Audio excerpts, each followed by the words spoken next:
શ્રી પરમાત્મને નમઃ. અર્જુન શ્રી કૃષ્ણને પૂછે છે કે હે શ્રી કૃષ્ણ, મન ચંચળ છે અને મન વશમાં નથી આવતું. વાયુની પેઠે હું એને વશ કરવાનું દુષ્કર માનું છું. વાયુને આપણે વશ ન કરી શકીએ. ચંચલમ હિ મન કૃષ્ણ પ્રમાથી બલવદ્રઢમ. ભગવાન કહે બરાબર છે, મન ચંચળ છે, મુશ્કેલીથી વશ થાય. અભ્યાસ અને વૈરાગ્યથી મનને વશમાં કરી શકાય. ભગવાન વધારે કહે છે કે જેનું મન વશ નથી ને એને યોગ પ્રાપ્ત થવો દુસ્તર છે, બહુ મુશ્કેલ છે.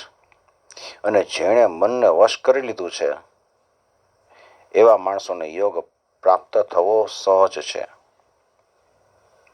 અર્જુન પૂછે છે, માણસની યોગમાં શ્રદ્ધા હોય,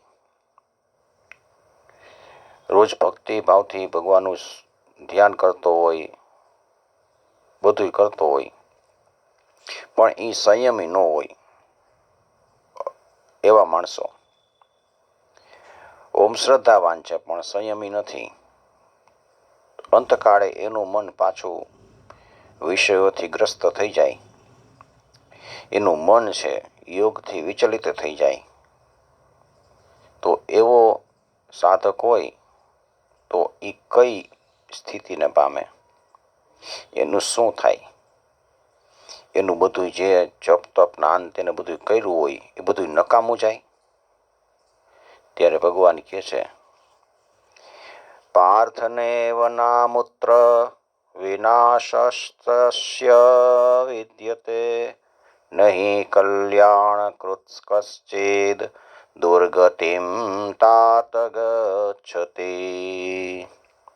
એવા માણસોને તો આ લોકમાં કે પરલોકમાં કોઈ દિવસ ક્યાંય એનો વિનાશ નથી થતો. કેમ કે આત્મોદ્ધાર માટે જે પ્રયત્ન કરે છે, ભગવત પ્રાપ્તિ માટે પ્રયત્ન કરતો હોય, એવા કોઈ પણ મનુષ્ય એની દુર્ગતિ થતી નથી.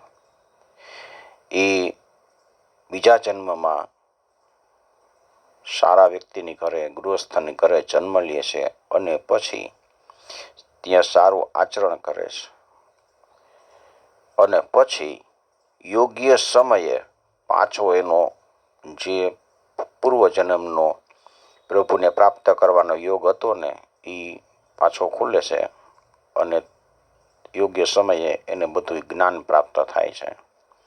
એટલે યોગ્ય સમયે આપણને જ્ઞાન થાય છે ને યોગ્ય સમયે પાછું બધું પ્રાપ્ત થાય છે. એટલે બધા કહે છે ને કે समय से पहले और नसीब से ज्यादा हमको कुछ नहीं मिलता. ભગવાને અહીંયા કીધું છે કે સમય થાય ત્યારે એને યોગ પ્રાપ્ત થાય છે. પૂર્વાભ્યાસ કરેલો હોય એ અભ્યાસ પાછો એનો જાગૃત થાય. એટલે કાયમને માટે પરમાત્માનું ધ્યાન ચિંતન તમે કરો તો એ તમારું બધું કાંઈ નકામું જાતું નથી. બીજા જન્મમાં પાછું આપણને સમય થાય ત્યારે મળે. તો ભગવાન કહે છે કે યોગી હોય ને એ તપસ્વી કરતા શ્રેષ્ઠ છે. તપસ્વીભ્યોધિકો યોગી જ્ઞાનિભ્યોऽપી મતોધિક કર્મિભ્યશ્ચાધિકો યોગી તસ્માત યોગી ભવાર્જુન.